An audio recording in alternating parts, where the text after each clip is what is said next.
We are talking about the robotic process, automation, and we are telling web automation, Windows automation, and the Citrix automation. Lot of automation we are talking in nowadays, right? The past one to 1.5 years, all about it. What we thought of RPA all about is RPA is not. Before going to talk about RPA, let us split RPA into three types. One is process. Other one is automation. When I said process, any organization will have set of rules or a set of information they need to process in a respective manner. Am I right? So it is basically a step-by-step rules which has been indulged in particular any sort of operation will be called it as process. If I take an operation, HR operation, there will be a process. For example, they need to send an invitation letter for an interview. Then we will go to an interview, attend the interview, offer will be rolled out. After that, pre-joining formalities. These are all the step-by-step process to join an organization. So it is nothing but step-by-step sequence. Sequence of information is known as process. Okay. Now, in this process, I want a human which is going to repeatedly doing this sequence of information step by step every day, every moment. When I take any candidate or when I take any particular invoice, they have to do the same sort of work repetitively. For that, I'm paying some money. So what RPA does is, or automation does is, instead of human, why can't we automate that and we can tell it as a bot, which is called as a robotic. Will you all hear with me? Okay, so because automation is nothing but replacing human job. As in simple, we can call it as replacing human repetitive. This term is very, very important. Repetitive jobs. I'm doing the same sort of job past 1 year, 2 years, so that I can go for an automation. So robotic, after that, combination of process will be automated, will be called it as robots. That is why people are calling us RPA. In the R, what is RPA is nothing but, number one is the terminology called as robotic process automation. Now, what is the definition behind this is step by step of sequence will be processed without human intervention is known as robotic process automation. So step by steps of sequence will be processed without human intervention is known as robotic process automation. Do you all clear with that? What is RPA all about? Now, in this automation, we had some sort of tools. For example, let me give a small example before switching into the tools and how to approach RPA. See, as a human, I'm doing a monotonous job on daily basis. Okay. So when I'm doing a monotonous job on daily basis, I want to get bored. When I get bored, what should I do is that anybody can replace me. So that is how people are changing. And even when you look into the company perspective, for example, organization perspective, organization spending money on a person which is he is doing the daily job, which is something like repetitive. So organization feels that is there any automation we can do? Earlier we used to do with the VB macros or Excel macros. So some sort of automation we do, but that is not really a cost benefit for the organization, because those things for employee purpose, they will do automation. But RPA, when comes into picture, people or every organization or every customer started thinking about it. Okay, so here there are so many tools are available in RPA world. When I say so many tools, there are 20 plus tools which are available in the market.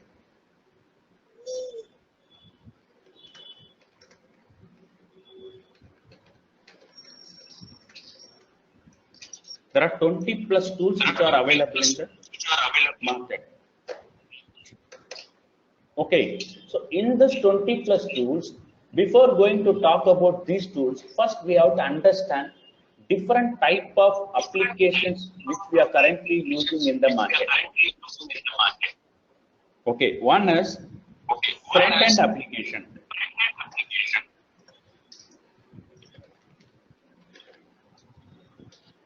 One second, guys.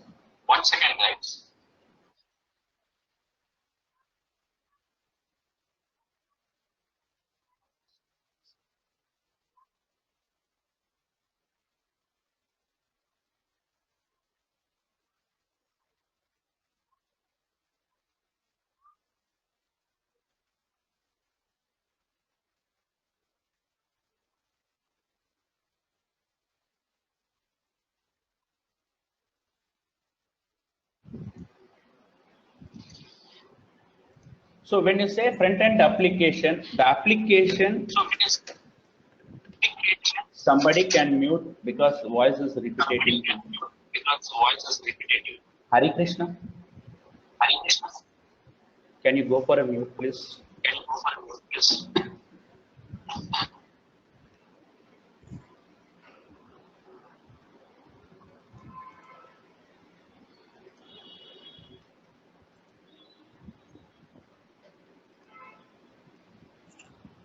Application which has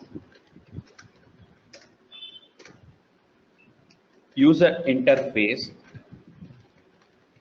in terms of desktop or web or console based or mainframe terminals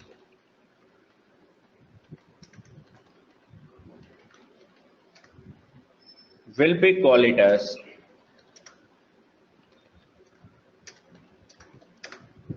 front-end applications. So basically, desktop application, for example, calculator application, it is a application which will run only in a single computer. That is called as a desktop application. The application like net banking will be called it as a web application, or basically a command prompt application will be called it as a console based application, or mainframe terminals. These are applications will be called it as front end application, where end user can directly see that application and can able to access that application based on his process need. Whereas back end application is not.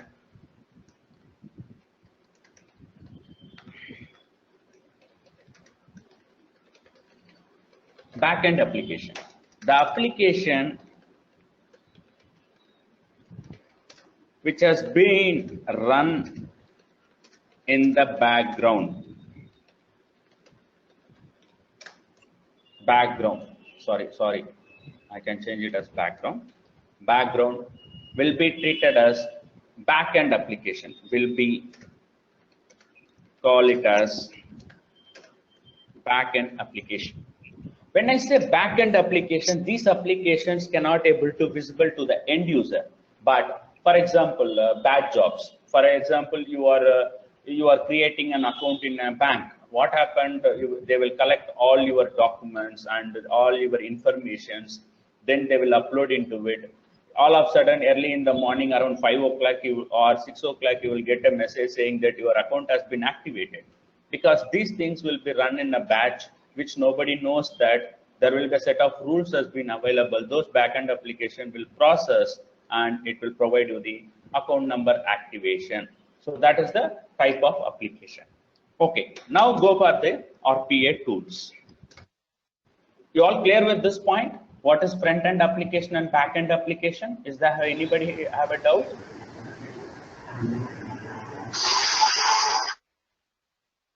Hello? Hello. Funny? No problem. Okay.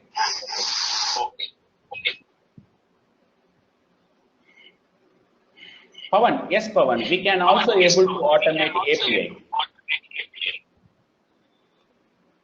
Yes, we can also able to automate API, third-party APIs, and web services, WCF services. All these things we can able to automate.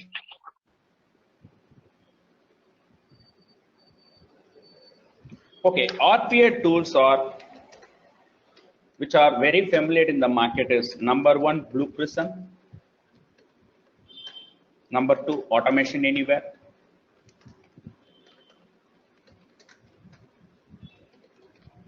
Number third one is UiPath. Fourth one is OpenSpan. And so on. We have a lot of other tools as well in the market.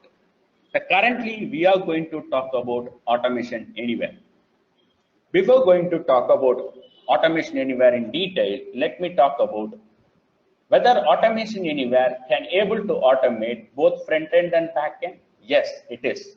I can able to automate back end operations as well as I can able to automate front end operations. Like I can able to automate web API calls, web service calls, where I can able to automate desktop applications, web application, console application, mainframe application. Even I can able to automate fetching information from the database or fetching information from the Excel sheets. I can go and use with the help of automating using Automation Anywhere. Okay, make sense? You all with me now? Yes, thank you.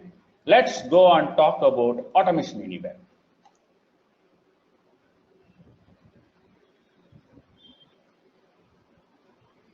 This is what about Automation Anywhere.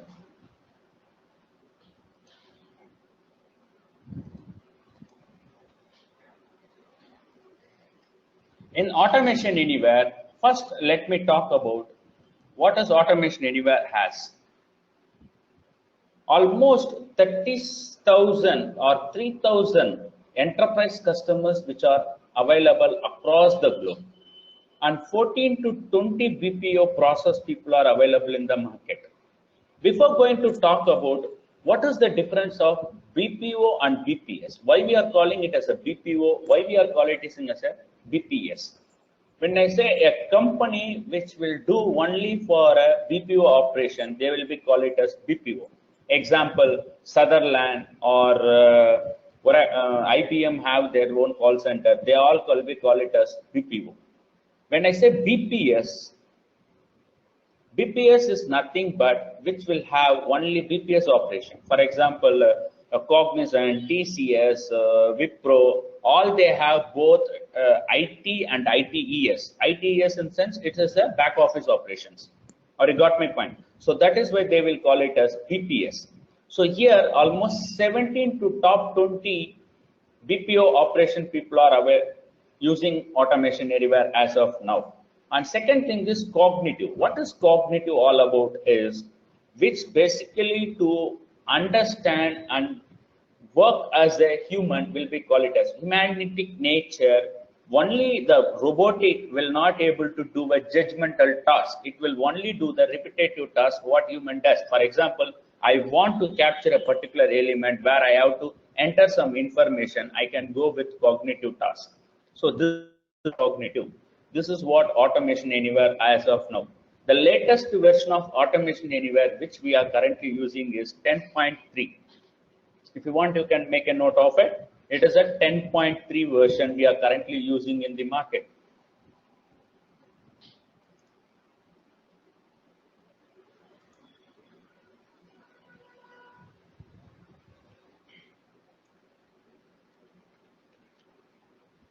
Now, why we go for Automation Anywhere? Quick time to value. For example, let us take a process, any process.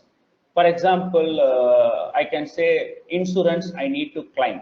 Okay, so somebody in the back office, they need to do some processing. Then only you can get the claim has been processed.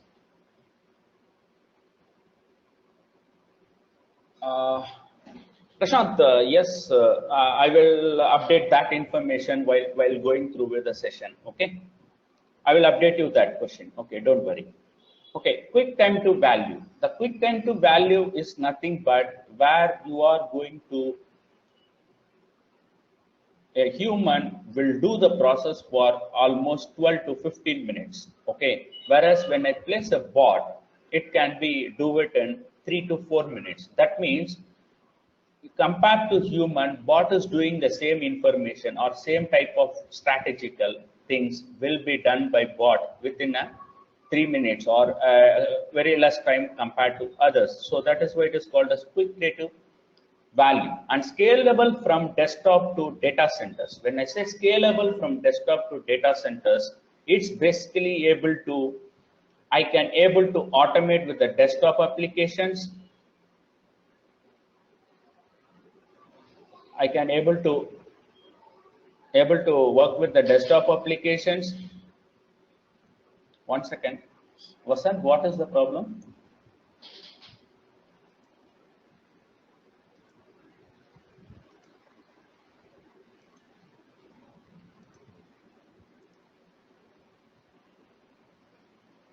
Okay, I can able to automate the desktop application, web application, data centers, lot of automation I can able to do with the help of automation anywhere. The desktop to data centers and global enterprises training and support will be there.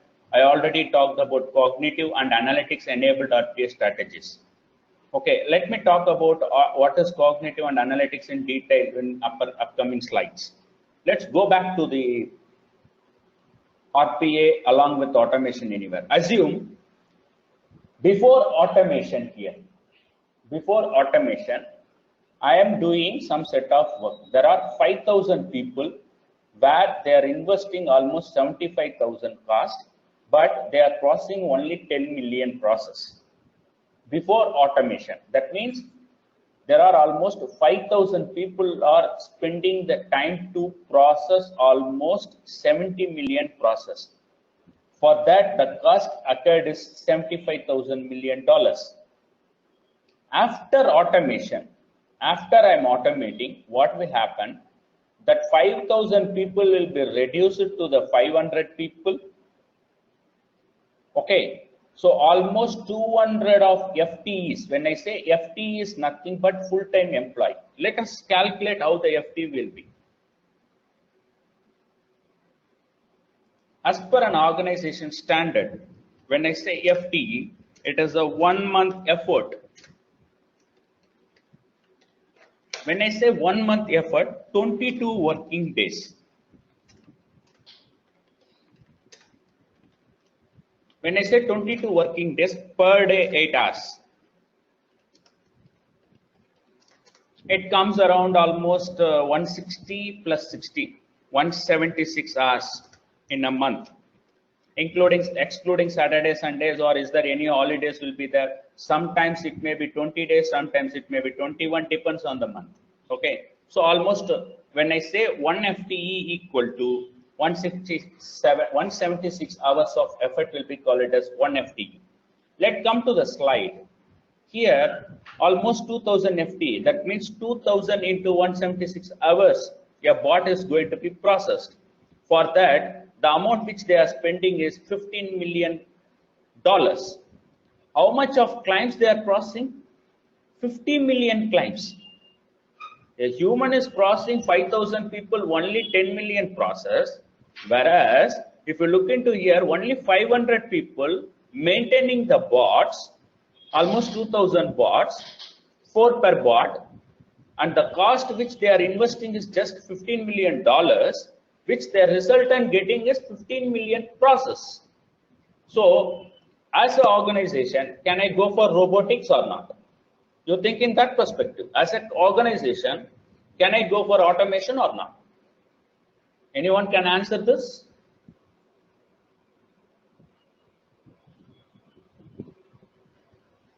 Okay, fine. Thank you, Funny. See, basically, this is the main reason the industry was growing and industry started looking into automation, because the quick turnaround time and less cost where I am achieving more volume of transactions.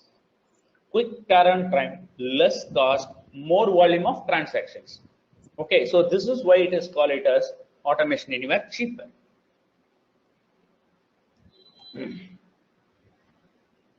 Now coming to the looking into that, where and all automation anywhere will comes into picture. Where and all this automation anywhere will be comes into picture. Look into that. I can able to automate Unix system. I can able to automate .NET system. I can able to automate a Java system. I can able to automate SAP system. I can able to automate any network related applications, mobiles, big data, all these things can be able to automate with the help of RPA. So that is why people started moving into it. So growth leads to complexity. Complexity needs automation. When you are growing, you will face a lot of issues. That means complexities. When you make that as an understandable, try to do something else, it could be automated. Complexity needs to be automated. So here, I got few information from people. When I want to do an automation, do I need any technical background? I can say no. A basic common sense of human is more than enough to understand and automate. You no need to learn any technology. You just understand the basics. Probably what is variables, what is data types, or what are all the things. I can give you one more example, guys. Probably you can think in that perspective. You are in city and your mother or father who are located in a village, they don't know how to access the IRCTC application. What you guys basically do, unfortunately, you cannot able to book a ticket. What you will do, you will ask your mom, I will guide you, you do it. In that scenario, you will call your mom, you will give her instruction saying that, mom, this is the URL, put it in this particular place. That is called browser. Click on enter. Then you will be able to log in it. I got my point. When you log in it, automatically this is the list of destination. All these things will come. You search for tickets. That is how you will guide them. The same way as a human, as a RPA guys, we are going to train a robot. We are not going to develop a robot. As per industry, don't say the term called I am developing a robot. I am going to train the robot. I'm going to tell a robot saying that do this, which means that I'm training the bot. We cannot say a term called robot in the industry. Industry, we have to call it as bot. Even though it is a robot, we have to call it as a bot. And we have to tell them like, I am going to train the bot. So far, it's good. What wasn't? Just a second.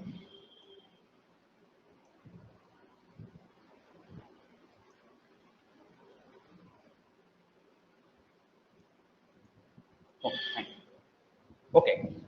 Now coming back to the next slides. What are all the industry RPA is going to use? One is healthcare industry, banking industry, insurance industry, F&A, finance and accounting, and we have one more industry called as network and IT. I got my point. And we can also have a HR divisions, payroll processing, tax services, all these places I can do repetitive tasks using automation anywhere or Blue Prism or UiPath. All these things I can go and automate it.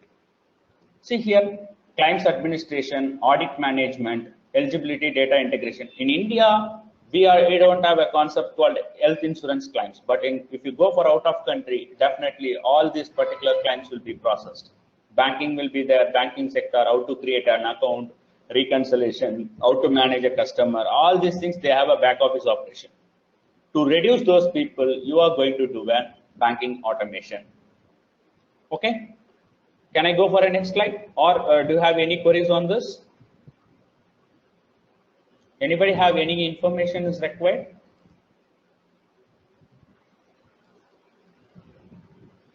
No. Okay, fine. Thank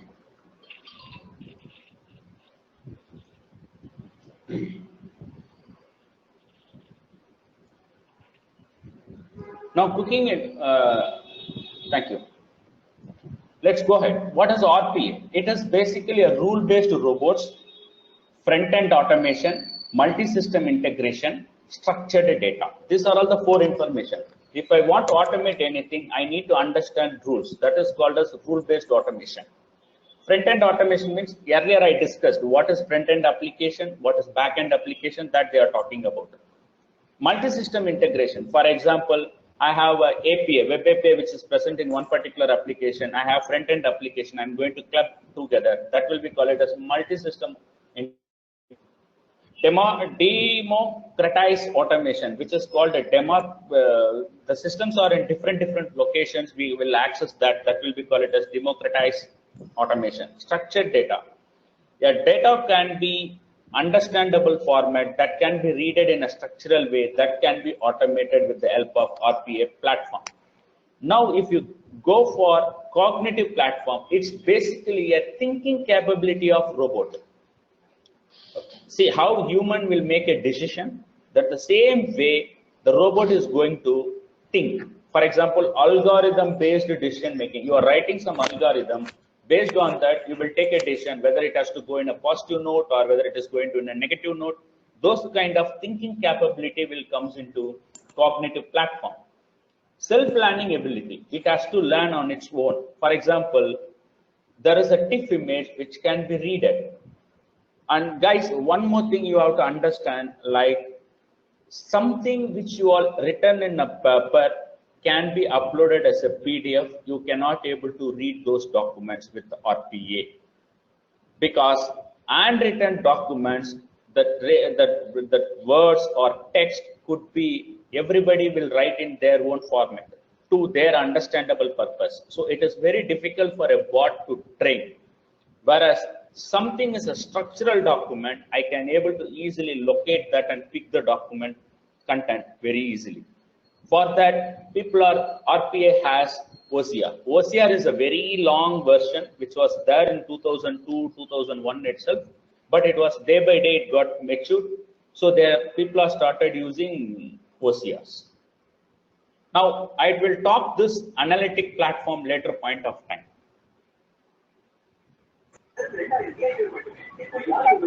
Yes. Hello.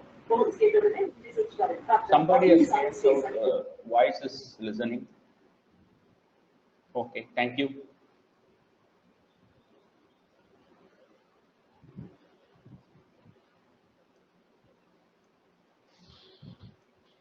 Now coming back to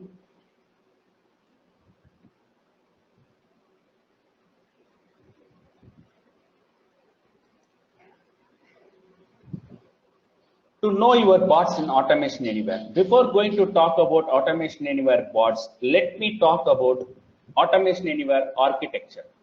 Then we talk about Automation Anywhere bots.